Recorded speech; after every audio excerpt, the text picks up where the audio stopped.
ഇപ്പൊ കണ്ടല്ലോ പാട്ട്, കോറ്റിയെ കയറ്റി എന്നുള്ള പാട്ടിന് കോറ്റിയെ കയറ്റിയതാരും മന്ത്രിയല്ല തന്ത്രിയാ എന്ന് തെളിഞ്ഞു. നമ്മളല്ല തെളിയിച്ചത്, ഹൈക്കോടതി നേതൃത്വം കൊടുക്കുന്ന അന്വേഷണ സംഘമാണ്.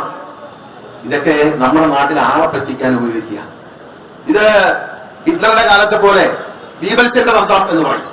അത് സോഷ്യൽ മീഡിയയിലൂടെയും മാധ്യമങ്ങളിലൂടെയും കേരളത്തിൽ പയറ്റുന്ന ഒരടവാണ്. അത് ഒരു കള്ളം അങ്ങനെ ആവർത്തിച്ച് പറയുമ്പോൾ ഇത് സത്യമല്ലയോ എന്ന് മനുഷ്യന് തോന്നുക. നമ്മൾ വേണ്ടതുപോലെ കള്ളം പ്രചരിപ്പിക്കുന്നില്ല എന്നൊരു പരാതി എനിക്കുണ്ട്.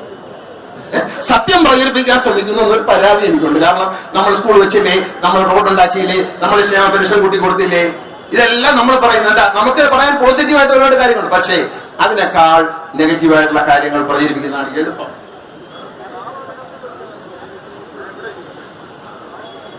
അതാണ് നമുക്ക് എളുപ്പം. ഏതാണ്?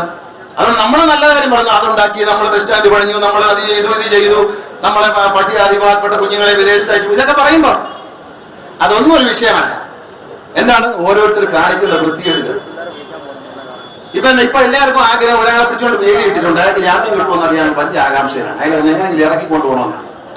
അധപ്പതനം എന്നല്ലാതെ എന്ത് പറയാൻ? കോൺഗ്രസിന് അന്തസ്സുണ്ടെങ്കിൽ അയാളോട് MLA സ്ഥാനം രാജിവെക്കുമെന്നാണ്. ഞങ്ങൾ പുറത്താക്കി, ഇനി അയാൾ ഏത് കയ്യാലെ ചാടിയാലും കുഴപ്പമില്ല എന്ന് വിചാരിക്കുന്നത് ശരിയല്ലല്ലോ. അയാളെ പുറത്താൻ പറയൂ. ഞങ്ങളുടെ യൂറോപ്പിൽ കിട്ടിയ ഈ MLA സ്ഥാനം രാജിവെക്കൂ എന്ന് പറയാൻ ഒരു കോൺഗ്രസ് നേതാവിന് ധൈര്യമാണ്. എന്തോ ഒരു പേടിയുണ്ട്, എന്തോ ഒരു സാധനം ഏതാ ഉണ്ട്. നമ്മളിതൊന്നും കണ്ട് ഇളകേണ്ട കാര്യമില്ല. ഞാൻ പറഞ്ഞ പോലെ അച്ഛൻ പറഞ്ഞു പറഞ്ഞില്ല, എന്നെ അച്ഛൻ മരിക്കുമ്പോൾ പറയായിരുന്നു 10-20 ദിവസത്തെ കാര്യം.